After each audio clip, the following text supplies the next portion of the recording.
এক টুকরো চিকেন আর একটা টমেটো দিয়ে এত মজার ভর্তা বানানো যায়, আগে না জানলে আজই জেনে নিন। গ্যারান্টি দিচ্ছি এই এক ভর্তাতেই এক প্লেট ভাত এক নিমিষেই শেষ হয়ে যাবে। চিকেন তো অনেকভাবেই খেয়েছেন, কিন্তু মাত্র এক টুকরো চিকেন আর একটি টমেটো দিয়ে এই স্পেশাল ভর্তা ট্রাই করছেন কখনো? যদি করে না থাকেন, আজকের রেসিপি দেখে বাসায় ট্রাই করবেন। এই ভর্তাটা খেতে এতটা সুস্বাদু যা একবার খেলে বারবারই রিকোয়েস্ট করবে এই ভর্তাটা বানিয়ে দেওয়ার জন্য। হ্যালো এভরিওয়ান, আসসালামু আলাইকুম, welcome back to my channel. আপনারা সবাই কেমন আছেন? আশা করছি যে যেখানে আছেন সবাই অনেক অনেক ভালো আছেন এবং সুস্থ আছেন। কাছে অথবা দূরে, দেশ অথবা দেশের বাহিরে যে যেখান থেকে ভিডিওটি দেখছেন সবাইকে অসংখ্য ধন্যবাদ।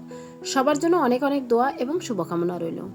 বন্ধুরা, চলুন দেখে নেওয়া যাক আজকে এক টুকরো চিকেন আর একটি টমেটো দিয়ে স্পেশাল ভর্তা। তাই প্রথমে আমি এক টুকরো চিকেন একদম ছোট ছোট করে কেটে একটা বাটিতে তুলে নিচ্ছি। তারপরে 3 থেকে 4 বার পানি পাল্টিয়ে ভালো করে ধুয়ে একটা ছাঁকনিতে ছেঁকে নিচ্ছি। ছেঁকে নেওয়া হয়ে গেছে। এখন আমি চিকেনগুলো এক এক করে সবগুলো উপকরণ দিয়ে ম্যারিনেট করে নিব। ঠিক এইভাবে যদি ভর্তাটা আপনি একবার হলো বাসায় ট্রাই করেন, বারবার রিকোয়েস্ট করবে, কারণ খেতে ভীষণ টেস্টি। তো অ্যাড করে দিচ্ছি স্বাদমতো লবণ, সামান্য পরিমাণ মরিচের গুঁড়া, সামান্য পরিমাণ ধনিয়ার গুঁড়া, জিরার গুঁড়া, আর দিয়েছি কালারের জন্য হলুদের গুঁড়া। তারপরে অ্যাড করে দিচ্ছি এখানে চিকেন মশলা। এখানে সব ধরনের মশলাগুলো আমি ইউজ করছি একদম সামান্য পরিমাণ, দেখেই আপনারা বুঝতে পারছেন। এখন হাত দিয়ে ভালো করে ম্যারিনেট করে নিয়েছি। এখন চলে আসলাম সরাসরি কিচেনে। ফ্যান বসিয়ে দিয়ে দিচ্ছি এখানে পরিমাণ মতো সরিষার তেল। এই ভর্তাটা বানানোর সময় সবগুলো উপকরণ সরিষার তেলে ভেজে নেবেন, তাহলে ভর্তাটা খেতে ভীষণ টেস্টি হবে। তো এখন তেলটা পুরোপুরি গরম হয়ে গেছে, দিয়ে দিচ্ছি ম্যারিনেট করা চিকেনগুলো 4 থেকে 5 মিনিট ভালো করে নেড়ে ছেড়ে তারপর ঢাকা দিয়ে রেখে দিব বেশ কিছুক্ষণ। তারপর এই ভর্তা বানানোর জন্য যা যা উপকরণ প্রয়োজন সবগুলো আমি কেটে সাজিয়ে নেব।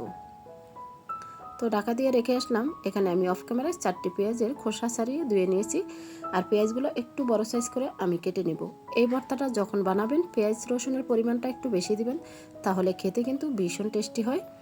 তো এক এক করে পেঁয়াজগুলো আমার কাটা হয়ে গেছে, একটা বাটিতে আমি তুলে নিচ্ছি। তারপর এখানে কেটে নিব বড় সাইজের 2টি রসুন। তো রসুনগুলো অফ ক্যামেরায় খোসা ছাড়িয়ে পরিষ্কার পানি দিয়ে ধুয়ে নিয়েছি। এখন একটু মাঝখানে ফালি করে কেটে বাটিতে তুলে নিচ্ছি। তারপর নিয়েছি এখানে একটি টমেটো। তো একটি টমেটো আমি মাঝখানে জাস্ট ফালি করে নিয়েছি, তো বাটিতে তুলে নিলাম। তারপর আমি এখানে অল্প পরিমাণ কাঁচামরিচ ফালি করে নিয়েছি, যাতে ভাজার সময় ফুটে না যায়। তারপর নিয়েছি জালের জন্য আরও শুকনো মরিচ। তো সবগুলো উপকরণ আমার কাটা হয়ে গেছে। এখন চলে আসলাম কিচেনে, আর এই পর্যায়ে দেখেই বুঝতে পারছেন মাংসগুলো প্রায় ভাজা হয়ে গেছে। এখন নেড়ে ছেড়ে এক পাশে দিয়ে দিব টমেটো দিয়ে আবারও 4 থেকে 5 মিনিট ভেজে নিব টমেটোটা। তো এখন নেড়ে ছেড়ে আমি ঢাকা দিয়ে রেখে দিব বেশ কিছুক্ষণ। তো কিছুক্ষণ পর ঢাকা তুলে নিলাম। এখন এই পর্যায়ে দেখেই বুঝতে পারছেন চিকেনগুলো পুরোপুরি ভাজা হয়ে গেছে, আর এখানে টমেটো দুটো সিদ্ধ হয়ে গেছে। টমেটোর উপর থেকে উপরের খোসাটা আমি তুলে ফেলবো। বন্ধুরা, এই ভর্তাটা টমেটো দিয়ে করলে যে এতটা টেস্টি হয় সত্যি আগে জানতাম না, কারণ টমেটো দিয়ে কখনো আমার এই ভর্তাটা খাওয়া হয় না, আমি এই প্রথমবার খেয়েছি। তাই বন্ধুরা, আপনারাও বাসায় ট্রাই করতে পারেন। আর এই ভর্তাটা বানানোর শেষে 2টি জিনিস অবশ্যই অ্যাড করবেন, তাহলে ভর্তার স্বাদ কিন্তু এক নিমিষেই 10 গুণ বেড়ে যাবে। তো এখন চিকেন এবং টমেটো ভাজা হয়ে গেছে, এখন আমি একটা প্লেটে তুলে নিব।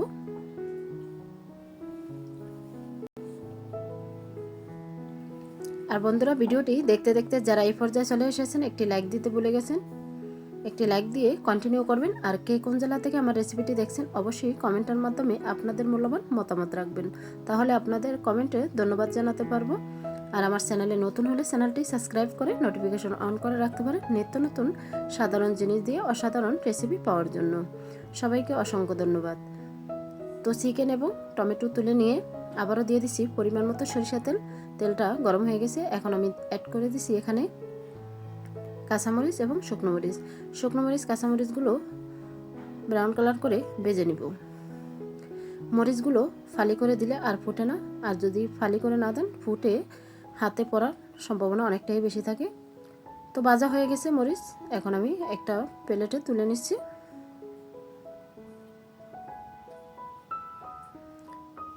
বাকি তেলের ভিতরেই দিয়ে দিচ্ছি প্রথমে রসুন কুচি। রসুনটা দিয়ে 3 থেকে 4 মিনিট প্রথমে ভেজে নিব, তারপরে অ্যাড করে দিব পেঁয়াজগুলো। আর পেঁয়াজ রসুন আমি হালকা ব্রাউন কালার করে ভেজে নেব, তাহলে ভর্তার স্বাদ কিন্তু দ্বিগুণ বেড়ে যাবে। তো 2 থেকে 3 মিনিট ভালো করে ভেজে দিয়ে দিচ্ছি এখন পেঁয়াজ কুচি। এখন পেঁয়াজটা দিয়ে বেশ কিছুক্ষণ ধরে ব্রাউন কালার করে ভেজে নেব। যারা আমরা ভর্তা পছন্দ করি তাদের জন্য এটা ভর্তা নয়, যেন অমৃত। দুপুরে দোয়াটা গরম ভাতের সঙ্গে এরকম মজাদার একটি ভর্তা হলে মাছ মাংসের সাথে সত্যি হার মানাবে। আর এই ভর্তাটা কিন্তু বাচ্চারাও খুবই পছন্দ করে। যখন আপনি বানাবেন মরিচের পরিমাণটা একটু কমিয়ে বানাবেন, তাহলে বাচ্চারাও খুব পছন্দ করে খেয়ে নেবে। তো রসুন পেঁয়াজগুলো হালকা ব্রাউন কালার করে ভাজা হয়ে গেছে, এখন আমি তেল ঝরিয়ে তুলে নেব। ব্রয়লার চিকেন আমরা অনেকেই কিন্তু পছন্দ করি না। আপনি যদি ঠিক এই নিয়মে ভর্তাটা বানিয়ে দেন, যে কখনো পছন্দ করে না সেও কিন্তু খেয়ে নেবে চেটে পুটে, একদম গ্যারান্টি দিচ্ছি।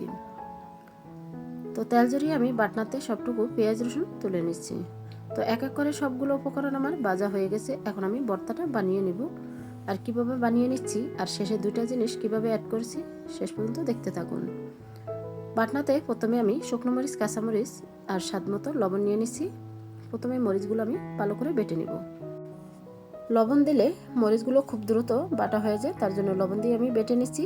আপনারা চাইলে এই ভর্তাটা শিলপাটায় করে নিতে পারেন। এখন মরিচগুলো পুরোপুরি বাটা হয়ে গেছে, এখন আমি বেটে নিব রসুন এবং পেঁয়াজ। তো রসুন পেঁয়াজ মরিচ একসাথে 2 থেকে 3 মিনিট ভালো করে বেটে নিচ্ছি।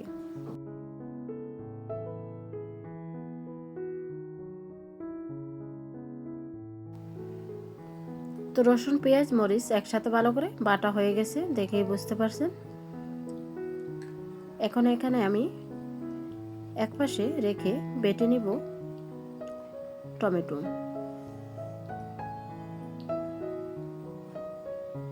টমেটো একদম মিহি করে বেটে নেব।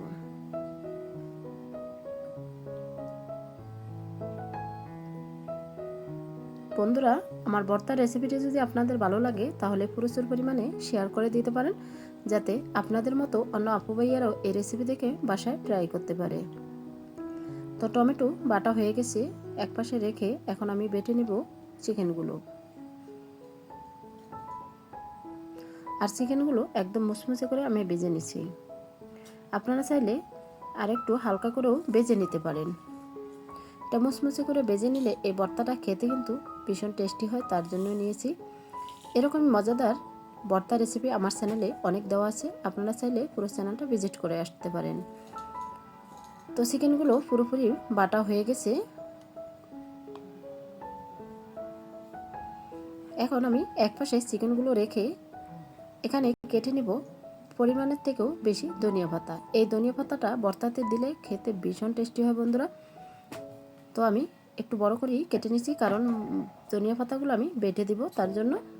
আপনারা চাইলে একদম কুচি করে দিতে পারেন, কিন্তু আমি সাজেস্ট করব এই ধনিয়া পাতাটা কুচি করে না দিয়ে ঠিক এইভাবে একটু বেটে দিবেন, তাহলে ফ্লেভারটা পুরো ভর্তাতে অ্যাডজাস্ট হয়ে যাবে আর খেতেও কিন্তু ভীষণ টেস্টি হবে।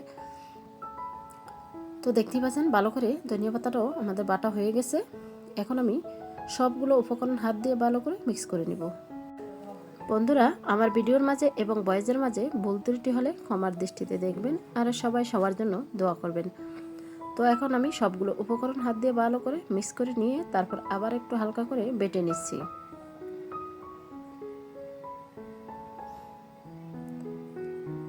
তো এখন আমি অ্যাড করে দিব এখানে 1 ফালি লেবুর রস। লেবুর রসটা দিলে ফ্লেভারটা খুবই সুন্দর আসে আর ভর্তাটা খেতে ভীষণ টেস্টি হয়। তারপরে অ্যাড করে দিয়েছি এখানে জাজালো সরিষার তেল 1 টেবিল চামচ। এখন লেবুর রস এবং সরিষার তেল দিয়ে ভালো করে মিক্স করে নিচ্ছি। ভর্তাটা তৈরি হয়ে গেল মাত্র 1 পিস চিকেন আর টমেটো দিয়ে দুর্দান্ত স্বাদের ভর্তা। কালার দেখে বুঝতে পারছেন কতটা লোভনীয় হয়েছে। এখন আমি মজাদার ভর্তাটা রসের গোল্লা আকারে শেপ দিয়ে নিব। এটা ভর্তা নয়, যেন অমৃত রসের গোল্লা। একবার নয় বারবারই খেতে ইচ্ছে করবে।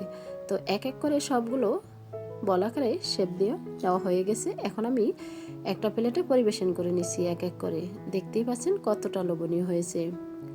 দেখতে যতটা লোভনীয়, খেতে কিন্তু তার থেকে বহুগুণে বেশি হয়েছে। তাই ভিডিওটি শেষ পর্যন্ত দেখার জন্য সবাইকে অসংখ্য ধন্যবাদ। তো বন্ধুরা, আজকের মতো এখানেই বিদায় নিচ্ছি। আবারও দেখা হবে নেক্সট কোনো রেসিপির সাথে। সবাই ভালো থাকবেন, সুস্থ থাকবেন। আসসালামু আলাইকুম রহমতুল্লাহি ওয়া বারাকাতুহু। আল্লাহ হাফিজ।